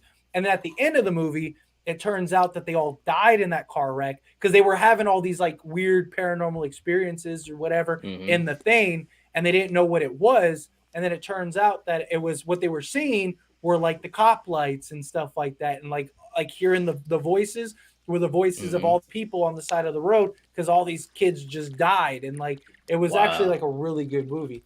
And I can never find that. So they were spirits. Anywhere. It was their neighbor ghost. Yeah, that's great. That's crazy. I like that. Yeah, it was like That's a cool. really nice blend of like urban legends type films and campfire tales. I think this is. I think this okay. Is well, I won't watch it now. Accident. Yes, campfire tales. But I can never find it anywhere. Like it's interesting. Okay, it's an older movie. Like, But yeah, and I believe they made it. Came out in 1997, and so they had they had other they've had like remakes and different variations of it. But that first one I thought was really good. And you had like the story, the Hook Man, and it had like the one where the guy's scraping his wedding ring on the roof of the RV, and like it's just like goes through like it's like a anthology movie where you have all these different stories, and then and it's telling the stories of the campfire, and it's actually a really good movie. Soul Survivor, it's kind of similar. Like I said, they've came out with other movies that are very similar. At the end of it, but that's also why like I loved like growing up. Are You Afraid of the Dark? Like that was I loved that show. That show was fantastic, and they like brought it back, but it's not the same. It's still pretty decent, but it's not the same. Absolutely, those old school. I love those like campfire story type movies. Yeah, man. There's a lot of gems from the 80s too that are so never talked about that are really good. So true, man. It's so true. And like I said, when I watched The Hitcher, I hadn't seen it in years, and I was just like, I just loved it. What I mean? Just the atmosphere, everything about it. That's why, and for me, like what we do on Monday nights with the Slasher Club, it's so much fun because I'm revisiting things that I may not have seen forever, and also things I've never seen and maybe never heard of. And there's so many great things. Michael saying I wanted Melody to be to survive in TCM. I loved her character so much. I liked her character too. It was kind of a shocker when when that happened. You'd think you'd be ready for that type of stuff, but I was just like, what? And then the way it happened, like I was like, wow. I know, right? Like, I was like, oh my gosh. Yeah. It was just pure shock value. That's why it was disappointing. Like, because I mean, they've always had like that shock moment at the end, where he scrapes the car with the chainsaw or whatever the case may be. But it was just like, I don't know, like the person always gets away, and I get it. They wanted to kind of switch it up a little bit, but it was disappointing. Not exactly, Wayne. Sorry. So not afraid of the dark. But I see a lot of people in the chat asking, is Dead End like Wrong Turn? No, it's not even close. It's literally like just this family is headed somewhere, and all these like events happen and all this stuff. Like I don't want to, like I said, it's one of those movies that like you could completely ruin the movie if you're not careful. But yeah, it's one of those like you have to watch it. It's not anything like, it's very unique and very creative, and it's not what you think. But it is one of those movies that like you either love or hate it. Like you're gonna watch it and you're gonna be like, this is great. And it seems like a very slow burning movie, but once you get to the end, you realize like it really wasn't. Like, and you look back and you're like, wow. Like, so I don't know. It's more of a psychological thriller, I guess, to a degree. And that's all we will speak of on this movie, because I want to watch it and I don't want any spoilers. There you go. I just see a lot of people asking. Carrie saying, that's fair, dude. Are You Afraid of the Dark theme song always scared the poop out of me when I was a kid? That is too funny. We're talking about all this dark. It's making me think of Bane in The Dark Knight Rises, when he's like, you think darkness is your ally, but you merely adopted the dark. I was born in it, molded by it. Dude. I love that movie. Did any of you ever watch the hilarious House of Frightenstein? It was a Canadian show from the late 70s and early 80s that featured Vincent Price. Oh, wow. Jeez, I've Never heard of this. No. I've never heard of it either. I might have seen it and have forgotten about it because, Vincent Price, he was just amazing. And I used to spend a lot of weekends at my grandmother's house, and she loved watching stuff like that. I don't know. It'd be interesting to check it out, though. Yeah. Jen saying, no one here talks about Misery or The Deer Hunter. Well, Jen, you should know on my channel. No, I'm just joking. No, I love Misery and Kathy Bates. Kathy Bates can do no wrong in my viewpoint. I mean, she was Especially absolutely with amazing. Her crowning achievement and crowning moment was Waterboy. Clearly that is her crowning achievement. Far superior performance than Misery. The American Horror Story, even she's great in American Horror. Dolores Claiborne. I mean I mean, Kathy Bates. Whew. Yeah, man. We need like one of those like buttons. Like he was gonna press or something. We need one of the like every time someone says a hot take in the chat, we hot take. Yeah, hot take. There you go. I'll work on that. Yes. We'll have like an image pop up. Hot take. Hot take, and your voice just like all the reverb and yeah, man. I'll work on that. All this silly. Misery was great though, wasn't it? Yes. Oh my god. So good. So I'm telling you, it's like it's a great Stephen King. I mean, it's a whole thing. It's just a snapshot of where fandom crosses the line into obsession, and it's a fine line between being a fan and being an obsessed. It's very easy to cross the line if you're not careful. That's right. I agree. When it's kind of a what do they call it? Oh my gosh. Anyway, it's an example, for lack of a better word. It's an example of how things can go too far, where it's a good thing, but it turns into a bad thing. And so anyway. Yeah. Alex, thank you so much. Saying, I want to thank you guys for being great people. To all of us, your fans, you guys are going to go big, and I know it. That's very nice. Thank you, Alex. Thank you. We appreciate that. Thank you very much. Very much appreciate that. Absolutely. Absolutely. Very blessed to be in this situation and to have such an amazing, community. I mean, this community is amazing. Well, I was going to say, Alex, you're part of the reason why this is amazing. Everyone on this live chat, you guys are what makes this great. Yeah, without you guys, we wouldn't be doing it. We just be talking on our cell phones right now and in our own homes and having this conversation with nobody watching, nobody participating. So we're irrelevant without all of you. Oh yeah, seriously, absolutely. Well, for 100%. sure. Very true. But, very true. Getting to movies, you know what other speaking of Stephen King stuff, which I don't think gets enough credit, is Storm of the Century. Yes, I love that movie. That was very a good long. one. It's very long. Yes. But it is worth it. Yeah. Good call, Faye. Yeah, I love that movie. And I mean the main antagonist is great. Born in Sin, come on in. Yep, come on in. I love it. Like hey yo, Paulo. Yo. Hey. Oh, dude, I haven't heard that accent yet. Adrian. Yeah, that's pretty good. Steven. Look at you. Look at you doing Sly. Look at Sly over there, man. Hey, what? man, I grew up on Sly, man. Yeah. Oh, yeah. You're so funny, Steven. It's true, though. He's your hype man. He's the guy in the background that's, Here, let's go. Yeah. Raise it. Raise the roof, baby. Oh, man. Blucka says, did you guys enjoy The Crazies? Yeah, man. I mean, George Romero. Yeah. I mean, I never saw The Crazies, believe it or not. Ooh, check it out. Never saw that one. No. Never saw Yes. There's the remake too with yes, there is. Mickey. Yep. From Scream. Oh, nice. Timothy Oliphant. Timothy Oliphant, yeah. And I actually thought that remake was one of the better remakes for horror movies too. I thought the remake was really good. It wasn't bad, yeah. All right, Freddie, I'll check it out. All right. Yeah, Carrie was also saying it has Timothy Oliphant. Yeah, man. Yes. Good old he Mickey. Yeah, that was great. That was a great one. Uh-oh. Here's a good... Oh, man. Now, this would be the time to use that hot take. Hot take. All right. So, this is the question, guys. What would you guys look for in a new Friday the 13th film?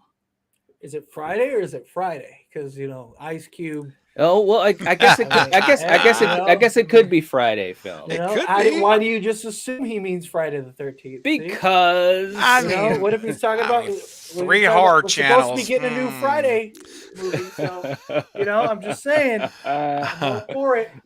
What's up, Patrick? Patrick's in the chat. Yeah. Hey. Damn.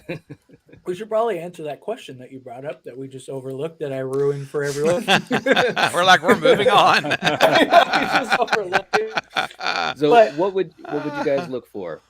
Do you guys want me to start? Yeah. Please. Right. Please. Okay, so as far as a new Friday film, Ice Cube definitely has to be back. No, I'm sure. No, but on a Friday the 13th film, we need. It's gonna be. I'm curious to see.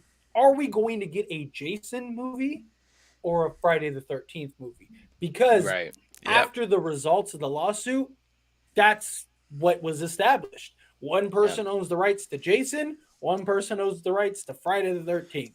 And so that's going to be the big thing. Will they be able to come together to be able to give us a proper, maybe even trilogy where the first one is the story of, Jason and Mrs. Voorhees and all of that. And then part 2 is like the establishment of Jason, and the 3 is the thing, whatever the case may be. So right there, we need to figure out that establishment. But let's say if we're going the route of Friday the 13th, do they give us a Friday the 13th with Jason, or do they give us one with Mrs. Voorhees? I think that would be very interesting, and I wouldn't mind a new, especially now, because if they announced a new Friday the 13th movie, immediately, what is everyone going to think? It's a new Jason movie. I think it would be a nice twist if they did like the whole like Friday the 13th, like you never get to see Jason throughout the movie. Maybe it's through the eyes of the mask or something like that during the kills, whatever, and you think like, man, this is kind of cool. It'd be creative, it'd be something nice, something unique. And then at the end, it's revealed that it's Mrs. Voorhees. I think that would be fantastic, honestly. And maybe a lot of people wouldn't, but I would be a fan of something like that. But if they do go the Jason route, then I think that I don't really think we ever really need I think the one that really won the lawsuit is the one that has the rights to Jason, because we all know the backstory, and it's not like Friday the 13th's backstory is so important. You need to reiterate that backstory. You could just make a movie with Jason and it's irrelevant. You know what I mean? I mean, that's what they did with the 2010 remake or whatever, 2009 remake. Yeah. And it was fine. So I wouldn't mind it. I think it comes down to what do they want to do and can they come to some compromise? Yeah, absolutely. What about you, Craven? Yeah, I'm going to piggyback on your idea because it honestly is what I was going to say. It's similar to that. What I want to see is I'm not a huge. I'm just going to be for the record, I'm not a huge Friday the 13th fan. I don't like anything against the franchise, and I don't mind it. Like sometimes it's fun. Don't get me wrong, but it's not my go-to. It's just not. I don't really know why. I just never really got into. Some movies you get into, others you just kind of maybe you like it, but you don't really. It's not your jam. You know what I'm saying? So this franchise is, I think what I'd like to see is very much like what we got in Scream 5.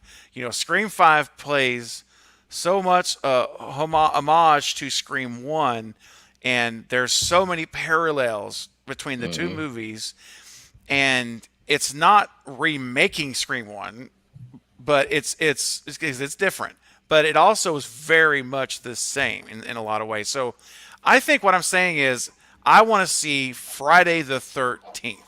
And I want to see I'm going to steal the term from Mindy Meeks. I want to see a requel, if you will, in some form. Not really legacy characters, but I mean you could, obviously with Miss Voorhees, but I want to see it done like the first movie but today. Done well with a budget and real cinematography, real good acting, real good directing and production. And like Scream 5, I keep going back to Scream 5 because it's a great example. I think it's a great example of a high quality. Now I don't know if it's going to have a $24 million. Like Scream 5, they said a 24 or 25 million budget. I don't know if you'll get that kind of budget with a new Friday movie. You probably won't. Right. You may get 14 million, maybe, 12, 14 million, whatever it is. I'm just saying, if they can redo the first one, so to speak, I would be on board 100%, and I would be very excited to watch that. And that's what I hope for, because I love the whole whodunit mystery aspect, because that's just my thing. I enjoy now that once you have Jason, it's like you have Michael. There is no mystery element, and that's okay, because they're not trying to be that. But this is my own personal preference. This is what we're talking about. This is what we want to see. So I love the whodunit aspect of things in a lot of shows, in a lot of movies and TV shows. So I'm going for the remake of the first film, and not a Jason movie. Fate, to your point, it's not really a Jason movie at all. I want Friday the 13th movie, and let's have this mystery come out. And of course, we'll know who it is ahead of time. If they absolutely copy the first one, which maybe they don't, but Right. Anyway, those are my thoughts on it. As far as like a new Jason Machete, unless they're going to remake Jason 10, which was my favorite franchise of the franchise, was Jason Goes to Space, which is a fun movie, man. Right. You can laugh at it, but you can also like appreciate it, and that's my favorite movie. Yeah, it is. That's the best way to Absolutely. say it. And I will admit it all day long. I will turn that movie on right now and enjoy that. I would. And Wayne, by the way, I see your comment, Wayne. For the record, I am absolutely not afraid of Jason. Just so you know. Just to put it out there. Just to put it out there in the world, my fear level is out of a 1 to 10, it's a 0. So I just want you to know. Anyway. Well, what I'd like to see, and it's so funny that question came up, because we had just done a video last week about what we'd like to see in a sequel.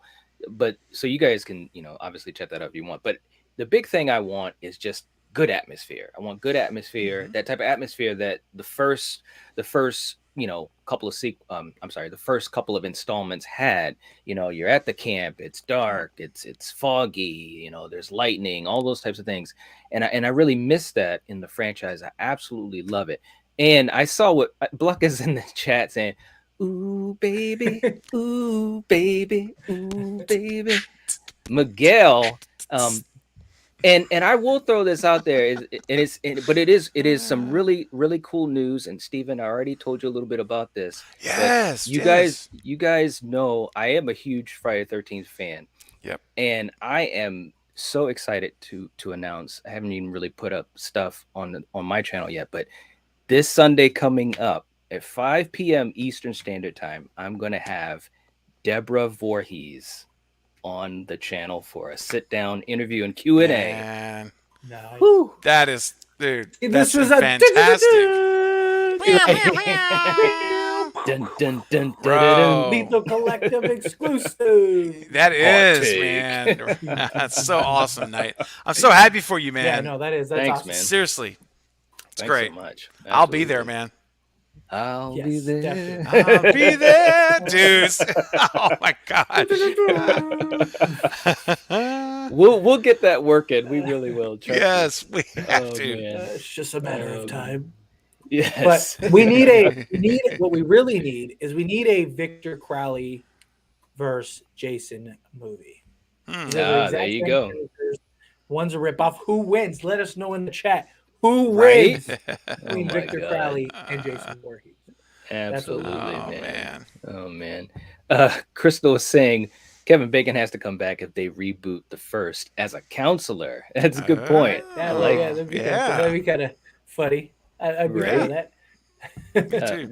Wayne Knight, you should get a job doing voiceover work. He should. Thanks a lot, man. I ought to, man. I'm telling you. Oh man. You should create an OnlyFans where you just talk.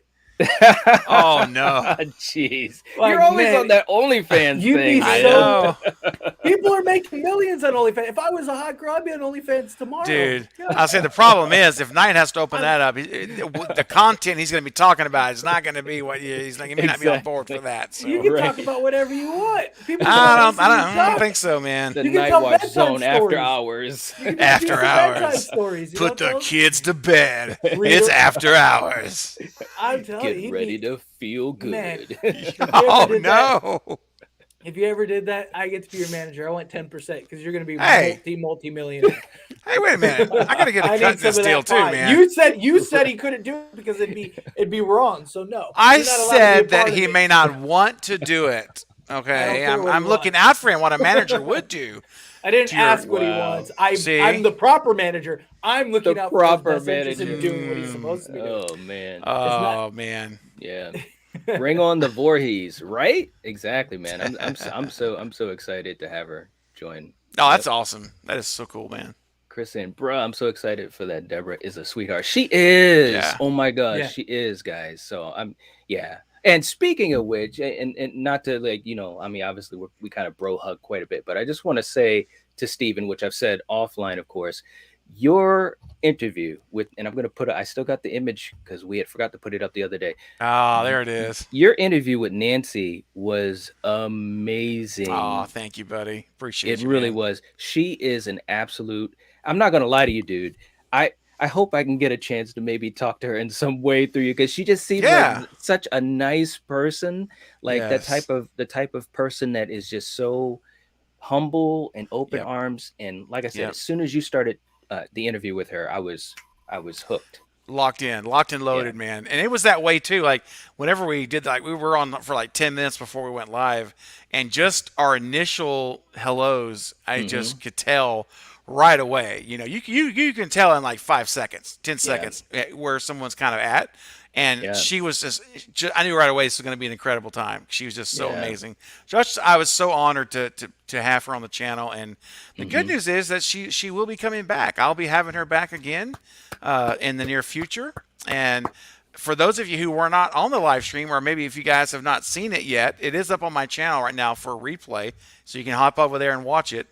And I really encourage you to. She gave some incredible stories about Scream 1 filming and with Wes, and just awesome behind the scenes nuggets I'd never heard before. And so one of the cool things though is I'll give a little hot take. On March the 5th, which is a couple of weeks away, I'm going to be hosting a live Scream 1 watch along party where we're all going to queue it up on our phones and we're going to do it live. And Nancy Ann Ritter is going to join me on the channel to watch Scream 1 with me and all of you, hopefully, that can make it. And we're going to do it. We're going to watch the movie live with Nancy. And so cool. I'm excited about that. But I definitely, I can definitely make that happen because I'm going to be having her on the channel again, not only then, but maybe even after that. So very, very cool. Appreciate it, man. And very excited. Cool. Appreciate that. Thanks, Wayne. Mario. Yeah. Night OnlyFans where he reads 50 Shades. Oh man. See, there you go. Man. Craven can make a stew OnlyFans. God. Oh man. Stew OnlyFans. I don't even know what to say to that. Anymore, and Wayne just was asking images if of stew. just had this image of dude, pull it up. Come on, Knight. Pull it up, man. He just go to it, just stew images, pictures. Let's do it, buddy. People make me sick. People make me sick. Oh man. Where do it's I okay, have man. It? I got it somewhere. It's all right. Look, it's too late. Move on. Any more thoughts? No, it's not. If you listen here, the train's really in the background. It's starting any more thoughts on your interview, Craven, with Nancy? Oh, there it is. There it is, buddy. Woo. Look at that image. My God. That is a cool image. Man, it's honestly the best image of him I've seen. I've never seen anywhere. it. Anywhere. Yeah. I mean, when I got the hold of that, I was this is the one. This is the crowning shot. So Wayne, great question. Thank you for asking. Any more thoughts? Well, I will tell you guys this, who are all here still in the chat. I already talked to the guys offline, but they know. But when I ended that live stream, we went for like an hour and a half, and we talked. Nancy and I talked one-on-one for another hour and a half, just talking. It was like literally 3 hours of talking, and she was just, I mean, we just kept going after the live stream. Like I'm like, man, we should have just kept it going because we got and we had just a great time. So any more thoughts? I'm just going to say this, that there are more there are more things to talk about, and in an hour and a half, you can't get to everything, but Right. she got to some amazing highlights of things, and Mm.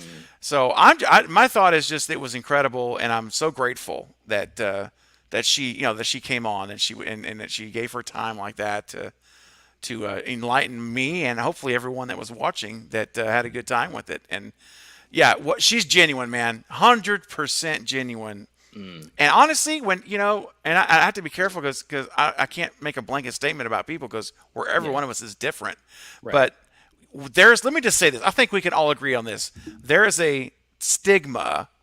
There is a stereotype, if you will, however you want to call it, of how some folks in the business are by nature. They're and we what I'm talking about. There's a lot of that are very very inflated egos, very very center of the world mentality, and at all different levels of the business.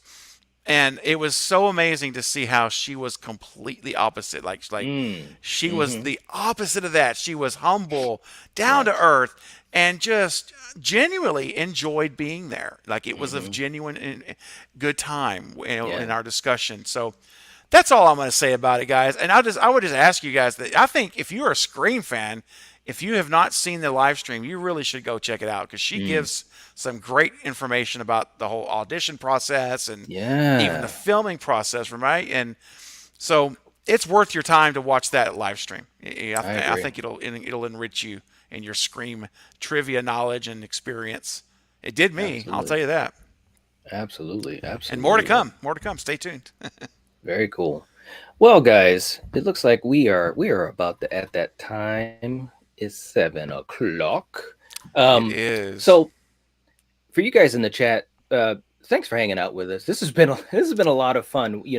With these Q&As, we're basically just going off of what you guys ask us, and that's where the conversation goes. And geez, man, this was really, really fun. I miss Jake, of course, but he will be back with us on Friday and hopefully next Monday, as long as his schedule allows it. So, but please give the video a like. That'll help us out and support the channel. And if you're not subscribed to Lethal Collective, I'm going to imitate you, Fate.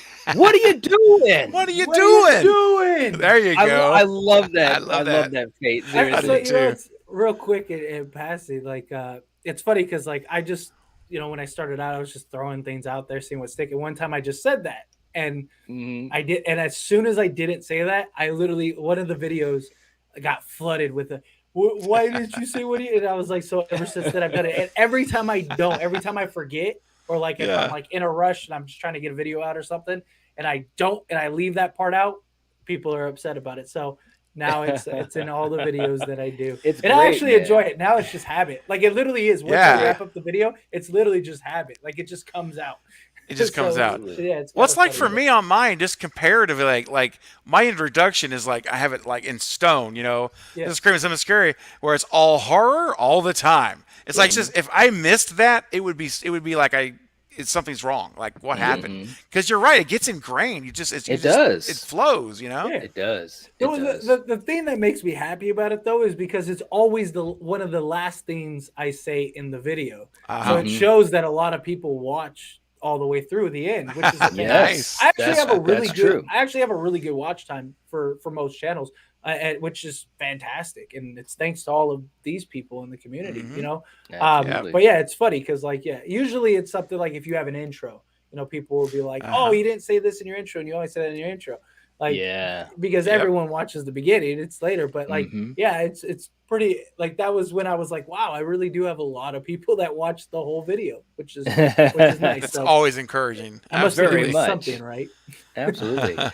As we head on out, Alex was saying, I loved the interview I did with you guys. I learned a lot from you guys. It was an honor. I still need to interview you, Craven. Thanks for letting me interview you guys. Oh, we appreciate that. Not a problem, Alex. Looking forward to it. It was a fun interview. I really enjoyed it. It was. Absolutely. Nancy seems sweet, soft-spoken, genuine, honest. I love it. Yeah. Yep. Agree. Yeah. 100%. Wayne, this will be our last question. Wayne was asking Steven, thanks for the interview with Nancy. Do you know if she ever met Kevin Williamson?